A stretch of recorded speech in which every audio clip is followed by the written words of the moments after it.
দেখুন, আপনি এবং আমি কখনোই প্রলুব্ধ হওয়া থেকে বাঁচতে পারবো না। হারাম সবসময় আমাদের সামনে আসবে, আর এটা সবসময় আমাদেরকে আহ্বান করবে। আর শাইতানু ইয়াইদুকুমুল ফাকর, শয়তান তোমাদেরকে দেউলিয়াতের প্রতিশ্রুতি দিবে। অন্য কথায়, যখন আপনি হালাল পথে চলবেন, শয়তান আপনাকে প্রতিশ্রুতি দিবে তুমি সুযোগ হারিয়ে ফেলছো, তুমি বঞ্চিত হচ্ছ, সবাই কত মজা করছে, তুমি অনেক মজা করতে পারতে, তুমি আরও অর্থ উপার্জন করতে পারতে, তুমি আরও ইন্দ্রিয় সুখ উপভোগ করতে পারতে। সেই সব সময় আপনার কাছে বিজ্ঞাপন দিতে থাকবে বিকল্প পণ্যের, বিকল্প পন্থার, নিজের কামনাকে চরিতার্থ করার। কিছু যায় আসে না যে কতটুকু কোরআন মুখস্থ করেছেন, কিছুই যায় আসে না যে কি পরিমাণ তাহাজ্জুদ আপনি পড়েছেন, এগুলো কোনোটাতেই আসে যায় না।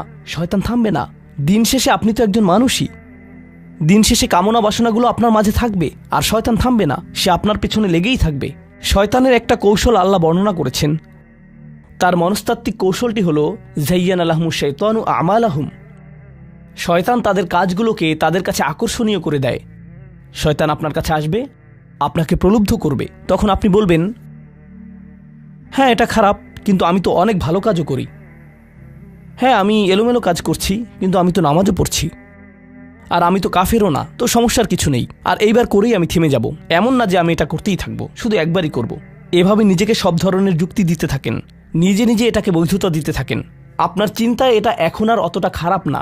আর তারপর যখন এমন মানুষ চারপাশে থাকেন যাদেরকে বলেন যে এটা তো খারাপ, আর তারপর যখন এমন মানুষের চারপাশে থাকেন যাদেরকে বলেন যে এটা তো খারাপ, তারাও আপনাকে বলে, না ভাই কাম অন, এটা অতটা খারাপ না, থামো তো, এরকম কথা বলো না, না আল্লাহ ওইরকম না, আল্লাহ তোমাকে শাস্তি দিবেন না, কেন এরকম হতাশাজনক কথা বলছো, তুমি অতিরিক্ত চিন্তা করো। আপনি তা শুনেন, আর এটা আপনাকে প্রভাবিত করতে শুরু করে। কিন্তু যখন কাজটা করে ফেলেছেন, যেটাই করেছেন, হতে পারে এটা অ্যালকোহল অথবা অন্য কোনো মাদক, এটা কারোর সাথে সম্পর্ক হতে পারে, সেটা যাই হোক, যখন নিজেকে বলেন যে এটাই শেষবার, কিন্তু এটাই শেষ তো না। কারণ যখনই কাজটা ঘটে যায় আর কয়েকদিনের মধ্যে অনুশোচনাও কেটে যায়, তখন মোবাইলে আরেকটা মেসেজ চলে আসে, তারপর আরেকটা দাওয়াত আসে, তারপর আপনি বলেন না এটাই শেষবার, আবারও সেই চক্রে আটকে যান, আর আবারও সেটা করেন, আর তা করতেই থাকেন। শয়তান ঠিক এটাই চেয়েছিল।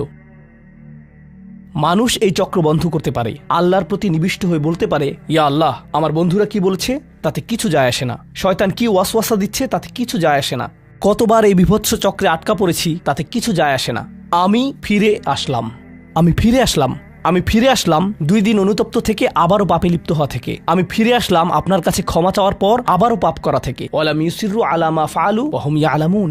তারা পাপ কাজগুলো বারবার করে না, আর তারা জানে যে তারা কি করছে। আমি সেই লোকদের অন্তর্ভুক্ত হব না? ওয়ালাইসাতিত তাওবাতু লিল্লাযিনা ইয়ামালুনাস সাইয়্যাত। তওবা, অনুশোচনা তাদের জন্য কাজ করে না যারা পাপ করতেই থাকে। এমনকি তওবা করার পরেও এটা সেই মানুষদের জন্য না যারা এই চক্রে আটকে যায়। এটা তাদের জন্য যারা বলে, ইয়া আল্লাহ, আমি জাহান্নামে যেতে চাই না, আমি জাহান্নামের যোগ্য অনেক কাজ করেছি, কিন্তু এখন আমি থেমে যাচ্ছি। আর এটাই চূড়ান্ত। তারা হলেন আল্লাহর কাছে বিশেষ মানুষ, কারণ আল্লাহ জানেন এটা কতটা প্রলুব্ধকারী ছিল, আল্লাহ জানেন সেই আসক্তি কতটা শক্তিশালী ছিল, আল্লাহ জানেন পাপের কত গভীরে আপনি ছিলেন, আল্লাহ জানেন আপনার উপর শয়তানের সেই দীর্ঘ নিয়ন্ত্রণের কথা, আর আপনি সেই নিয়ন্ত্রণ ভঙ্গ করতে এবং আল্লাহর কাছে ফিরে আসতে সক্ষম হয়েছেন। আল্লাহর পথে আপনার এই যাত্রা অন্য মানুষের তুলনায় অনেক কঠিন। আপনার সামনের প্রলোভনগুলো অনেক শক্তিশালী, আপনার প্রতি অভিকর্ষের টানটি অনেক বেশি শক্তিশালী, আর এর সাথে লড়াই করে যেহেতু আল্লাহর কাছে এসেছেন, তাই আপনি বিশেষ মর্যাদা সম্পন্ন। এটা মনে করবেন না যে আমি তাহাজ্জুদ পড়ি না তাই আমি অতটা ভালো না, অথবা আমি আরবি জানি না, বা আমি এখনো সম্পূর্ণ কোরআন পাঠ করিনি আর আমি তাজবিদের নিয়মগুলো জানি না। না না না না না, আপনার বিশেষত্ব এজন্য না যে আপনি 17 বার হজ করেছেন। আপনার জ্ঞান এবং ইবাদতের জন্য আপনি আল্লাহর কাছে বিশেষ না, আপনি আল্লাহর কাছে বিশেষ মর্যাদা সম্পন্ন, কারণ আপনি পাপ থেকে বেরিয়ে এসেছেন আর আপনি শুধু তার ভয়েই ভীত। এটাই আপনাকে আল্লাহর কাছে বিশেষ মর্যাদা সম্পন্ন করে। তাই আপনিও ইবাদুর রহমান। তো এখান থেকে আল্লাহ আমাদেরকে সম্পূর্ণ বিপরীত দিকে নিয়ে যাচ্ছেন। এই প্রত্যেক শ্রেণী সম্পর্কে চিন্তা করুন, কিভাবে এগুলো আপনার সাথে প্রাসঙ্গিক, কিভাবে আপনি আল্লাহর কাছে বিশেষ মর্যাদা সম্পন্ন হতে চান, কিভাবে আপনি আল্লাহর নৈকট্য পেতে চান, কিভাবে আমি আল্লাহর নৈকট্য পেতে চাই। আমাদের কাছে এটা আসলে কতটা মূল্যবান। পাপ হলো এক প্রকারের ভালোবাসা। আমরা এর মোহে পড়ে যাই, আমরা এতে আসক্ত হয়ে যাই।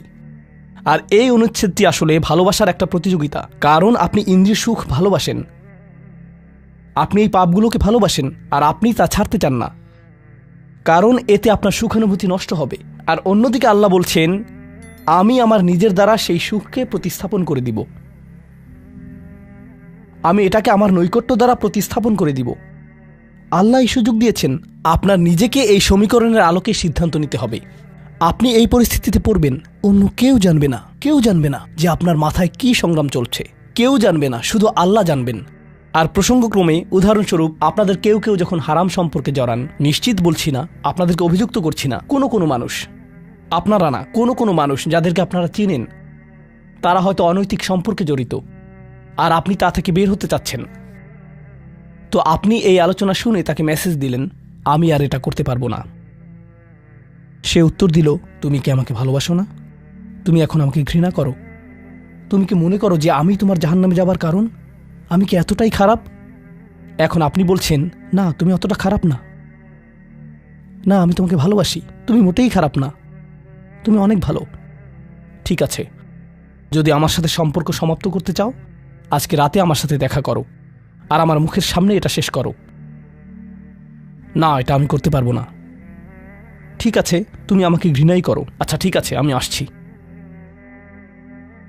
এটা আবার শুরু হয়ে গেল, আর এরপর আপনি আবারও তওবা করতে চান। দেখতে পাচ্ছেন, এটা শুধুমাত্র আপনি না, আপনি হয়তো আবেগগতভাবে কোনো কিছুতে জড়িয়ে যেতে পারেন, আর এখন আপনি আবেগগতভাবে ব্ল্যাকমেলের শিকার হচ্ছেন। এর দ্বারা আপনি খারাপ বোধ করবেন। আপনাকে এর বিরুদ্ধে যুদ্ধ করতে হবে, আপনাকে এটা অবদমন করতে হবে, আর আপনাকে উপলব্ধি করতে হবে যে আপনি হয়তো কাউকে হতাশ করছেন, কিন্তু আল্লাহকে সন্তুষ্ট করছেন। আর আপনি এটা শুধু নিজের জন্যই করছেন না, বরং এটা ওই মেয়ের জন্যও করছেন, বা ওই ছেলের জন্যও করছেন যে আপনার মেসেজের জবাব দিচ্ছে। সে আল্লাহর সামনে দাঁড়াবে, এটাও আপনি চান না। আপনি যদি তাকে আসলেই ভালোবাসেন, শুধুমাত্র যদি তাকে কামনা না করেন, বরং তাকে ভালোবাসেন, তাহলে আপনি তাকেও রক্ষা করতে চাইবেন। তো এখন আমরা খুবই অপ্রত্যাশিত স্থানে চলে যাচ্ছি। আল্লাহর কাছে আরও কে বিশেষ মর্যাদা সম্পন্ন? আল্লাযীনা ইযা আনফাকু লাম ইউসরিফু ওয়া লাম ইয়াকতুরু ওয়া কানা বাইনা যালিকা কওয়ামা।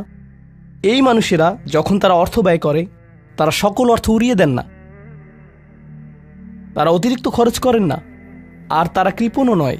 তারা অনেক বেশি খরচ করেন না, আর তারা অনেক কমও খরচ করেন না। তাদের বাজেট ভারসাম্যপূর্ণ। বাজেটের সাথে আল্লাহর নৈকট্যের সম্পর্ক কি? সম্পর্ক রয়েছে, কারণ আল্লাযীনা ফি আমওয়ালিহিম হাক্কুন মালুম, তাদের অর্থে অন্যদের অধিকার রয়েছে যা সুবিদিত। আপনার পিতামাতার অর্থনৈতিক সহায়তা প্রয়োজন, আপনার সন্তান, আপনার ভাই বোন, আপনার স্ত্রীর প্রয়োজন, এমন অনেক ক্ষেত্র রয়েছে যার জন্য আপনার অর্থ প্রয়োজন। কিন্তু যখন আপনি প্রয়োজনহীন জিনিসে আসক্ত হয়ে পড়েন, আর আপনার অর্থ যখন ব্যয় হয় সিনেমার পর সিনেমা, সিনেমার পর সিনেমায়, সাবস্ক্রিপশনের পর সাবস্ক্রিপশনে, গেমের পর গেম, এরপর গেমে, গাড়ির জন্য নতুন যন্ত্রাংশ কেনার পেছনে, যেই চাকা দেখতে উল্টো দিকে ঘূর্ণায়মান, তার প্রয়োজন আপনার নেই। সেগুলো আপনি দেখবেন না যখন আপনি গাড়ি চালাবেন, সেটা অন্য কেউ দেখবে। এগুলো ঘুরবে অন্য কারোর জন্য, আপনার জন্য না। যন্ত্রাংশ অথবা ডিভাইস। আপনি নতুন আইফোন ছাড়াও বেঁচে থাকবেন, এতে কোনো ক্ষতি হবে না।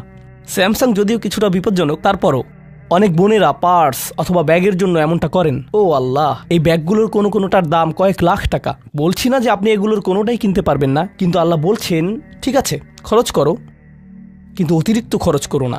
আপনাদের কারো কারো জন্য আবার সবচেয়ে খুশির বিষয় হলো টাকা ধরে রাখা। আপনি স্ত্রীকে সাথে নিয়ে সুপার শপে গিয়েছেন, তিনি এক প্যাকেট দুধ নিলেন। আমাদেরকে এত বেশি দুধ প্রয়োজন, ছোট প্যাকেট নিতে পারো না? ডিসকাউন্টের জন্য অপেক্ষা করতে পারো না? এটা দুধ, এটা ডিম, এগুলো নিয়ে কৃপণতা না করলে হয় না? এমন মানুষ রয়েছে যারা প্রাপ্য মানুষদের টাকা ধরে রাখে। আপনার সন্তানদের অর্থ প্রয়োজন, তাদের চলার জন্য কিছুটা পকেট খরচ প্রয়োজন, আপনার স্ত্রীর কিছুটা অর্থ প্রয়োজন। যদি তিনি গৃহ ব্যবস্থাপনার দায়িত্বে থাকেন আর তিনি নিজে উপার্জন না করেন, আর তিনি আপনার কাছে বলেন আমি কি 500 টাকা পেতে পারি? কিসের জন্য তোমার টাকা প্রয়োজন? আমাকে সম্পূর্ণ প্রতিবেদন প্রদান করবে, সকল রিসিট দেখাবে। দাঁড়ান, 1 মিনিট থামুন। এটা লাম ইয়াকতুরু, এটা আপনার জন্য চ্যালেঞ্জ হতে পারে। আপনি যদি আল্লাহর নৈকট্য লাভ করতে চান, আপনার পরিবারের খাবারের প্রসঙ্গ আসলে তাদেরকে জঞ্জালের মতো বিবেচনা করবেন না। আপনার জন্য সর্বোত্তম খরচের খাত হলো আপনার পরিবার। নিজের পরিবারের সাথে এরকম খারাপ আচরণ করবেন না, কিন্তু অতিরিক্ত খরচও করবেন না। অন্যরা এমন আছে যারা টাকা উড়ায়। আল্লাহ হয়তো আপনাকে কিছুটা অর্থ দিয়েছেন, আর আপনি আপনার 16 বছরের সন্তানকে BMW কিনে দিলেন যাতে সে রাস্তার পাশে লাগিয়ে দিয়ে অ্যাক্সিডেন্ট করতে পারে, আর তারপর তাকে আরেকটা কিনে দিলেন। না না না, আপনি এমনটাও করতে পারবেন না। লাম ইউসরিফু ওয়া লাম ইয়াকতুরু ওয়া কানা বাইনা যালিকা কওয়ামা। তারা একটি ন্যায্য ভারসাম্যপূর্ণ পন্থা অবলম্বন করে এই দুই অবস্থার মাঝে অবস্থানের জন্য। পরবর্তী গুণটি আমার প্রিয়, মনোযোগ দিয়ে শুনুন। এরা সবাই একটি শ্রেণী, والذين لا يدعون مع الله إلها آخر ولا يقتلون النفس التي حرم الله إلا بالحق ولا يزنون ومن يفعل ذلك يلقى أثاما। তারা আল্লাহর পাশাপাশি অন্য কোনো উপাস্যের কাছে প্রার্থনা করে না, আর আল্লাহর পাশাপাশি অন্য কোনো উপাস্যের কাছে প্রার্থনা না করা অবস্থায় তারা কাউকে হত্যা করে না এবং তারা ব্যভিচারে লিপ্ত হয় না। তিনটি বিষয়, তারা আল্লাহ ছাড়া কারো কাছে প্রার্থনা করে না, এর সাথে রয়েছে তারা হত্যা করে না এবং তারা ব্যভিচার করে না। তিনটি বিষয় একসাথে। এটা তো অসাধারণ কোনো অর্জন নয়। কেউ বলতে পারে যে হ্যাঁ, আমি তো তালিকায় এসে পড়েছি, আমি কাউকে হত্যা করিনি। কিন্তু জানেন কেন এটা বৈশিষ্ট্যসূচক? কারণ এই বিষয়গুলো খুবই প্রাথমিক স্তরের, তাই না? অন্য অনেক কবিরা গুনাহ রয়েছে, কিন্তু আল্লাহ বলছেন যে তোমরা আল্লাহর কাছে বিশেষ মর্যাদার অধিকারী হতে পারবে যদি তোমরা শুধু এটুকু করো। কেন এটা বিশেষ মর্যাদাপূর্ণ? মক্কার মানুষদের কথা চিন্তা করুন, সেই সমাজের কথা চিন্তা করুন যার মাঝে কোরআন এসেছিল। সেই মানুষগুলো হাজার বছর ধরে শিরকে লিপ্ত ছিল। হত্যা তাদের কাছে সাধারণ বিষয়ে পরিণত হয়েছিল, জিনা কোনো বিষয়ই ছিল না। আর এগুলো বড় বিষয় ছিল না তাদের পূর্বপুরুষ অথবা তাদের পূর্বপুরুষ অথবা তাদের পূর্বপুরুষের কাছে। এগুলো ছিল জীবনেরই অংশ। জীবন ছিল গ্যাংস্টারের মতো। আর যখন তারা এই সকল কিছু ছেড়ে আল্লাহর কাছে আসলো, তাদের পরিবারকে বলেছিল যে ও তুমি তো এখন মুসলিম, কংগ্রাচুলেশনস। তাদেরকে সকল ধরনের বিভৎস অভিজ্ঞতার সম্মুখীন হতে হয়েছিল, তাদের প্রিয় মানুষদের কাছ থেকে, তাদের সমাজ থেকে, তাদের বন্ধু বান্ধবদের কাছ থেকে, কারণ তারা সেই অপরাধগুলো ত্যাগ করেছিলেন, তাই না? কিছু মানুষের জন্য শুধুমাত্র ঈমান গ্রহণ করা, শুধুমাত্র অপরাধী জীবন থেকে বেরিয়ে আসা, শুধুমাত্র জিনা থেকে বেরিয়ে আসা ছিল এতটাই বড়। আপনারা যারা সম্মানিত পরিবারে বেড়ে উঠেছেন, পরিশুদ্ধ পরিবেশের মাঝে ছিলেন, আপনার জন্য সেই ধরনের বিপত্তিতে না পড়াটা সহজ অথবা সহজতর। এখনকার সময়ে যে কোনো কিছুই সহজ, কিন্তু আপনাদের যারা অমুসলিম অবস্থা থেকে এসেছেন, আপনি চারপাশে অপরাধ সংঘটিত হতে দেখেছেন, আপনি চারপাশে মাদকের আসর দেখেছেন, আপনি চারপাশে নারী লিপ্সা দেখেছেন, প্রত্যেক সাপ্তাহিক ছুটির দিনই ক্লাবে যেতেন, আর তারপর আপনি আল্লাহর পথে আসলেন, আপনি ঈমান গ্রহণ করলেন। সেই জীবন থেকে আপনার এই যাত্রাটি ছিল বিশাল এক যাত্রা, আর আল্লাহ এটা স্বীকার করেছেন এবং বলেছেন যে এটা বেশ বড় ব্যাপার যে কিছু মানুষ এমনটা করেছে। শুধু এই বিবেচনায় তারা বিশেষ মর্যাদাময়, তারা অন্য কিছু জানে না, তাদের ব্যাপক কোনো জ্ঞান নেই, কিন্তু মূল বিষয় হলো তারা আল্লাহর সন্তুষ্টির জন্য হিজরত করেছেন, তারা সেই বড় পাপগুলো থেকে আল্লাহর অভিমুখে যাত্রা করেছেন। এটা অবিশ্বাস্য। কিন্তু এই আয়াতগুলোতে আল্লাহর করুণা এখনও সমাপ্ত হয়নি। প্রথমত সেই তিনটি বিষয় যা আমি উল্লেখ করেছি, শিরক বা আল্লাহ সম্পর্কে অশ্রদ্ধা প্রদর্শন করা, হত্যা এবং ব্যভিচার, এগুলো অনেক বড় পাপ। তো আল্লাহ কি বলছেন? ইউদাআফ লাহুল আযাবু ইয়াউমাল কিয়ামা ওয়া ইয়াখলুদ ফীহি মুহানা। এমন মানুষের জন্য শাস্তি দ্বিগুণ করা হবে, আর তারা সেখানে থাকবে অপমানিত অবস্থায়। এই পাপগুলো আল্লাহর কাছে ছোট বিষয় না, বিশেষত তিনটা পাপ একসাথে। কিন্তু প্রসঙ্গক্রমে সবচেয়ে খারাপ অপরাধ শিরক। সবচেয়ে খারাপ অপরাধের মধ্যে দ্বিতীয়টি হলো যখন আপনি একজন ব্যক্তিকে হত্যা করেন। এটা কাকে হত্যা করার সমতুল্য?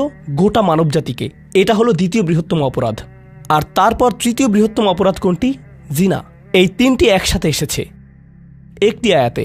সেজন্য আল্লাহ বলছেন যে এই ব্যক্তিটি বিশেষ ধরনের শাস্তি পাবে, আর সে এই শাস্তিতে রয়ে যাবে অপমানিত অবস্থায়। কিন্তু এমনকি খারাপের ভিতর সবচেয়ে খারাপ, এরপর সবচেয়ে খারাপ ব্যক্তিটি, এই ব্যক্তিটি এজন্য সবচেয়ে খারাপ না যে সে একটি জিনিস করছে, বরং সে সবচেয়ে খারাপ কারণ সে তিনটি জিনিসই করেছে। এটা জাহান্নামের হ্যাট্রিক অর্জনের মতো। আর সম্পর্কে আল্লাহ কি বলছেন? তিনি বলছেন ইল্লা মান তাবা ওয়া আমানা ওয়া আমিলা আমালান সলিহা।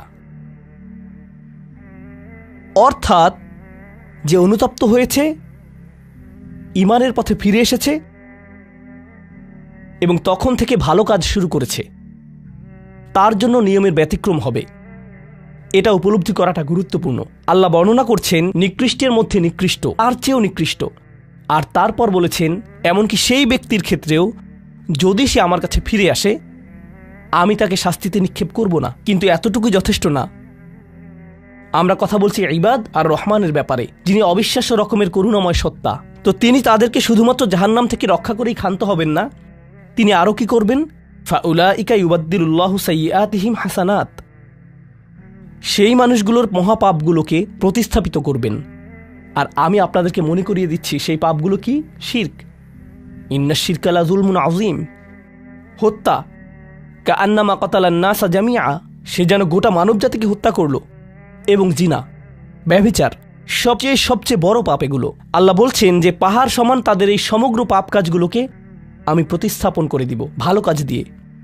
কিন্তু তারা এখনো কোনো ভালো কাজ করেনি, তারা এখনো নামাজ পড়েনি, তারা এখনো ইবাদত করেনি, তারা এখনো হজ করেনি, তারা এখনো দান করেনি। তারা মূলত যা করেছে তা হলো অনুতপ্ত হয়েছে।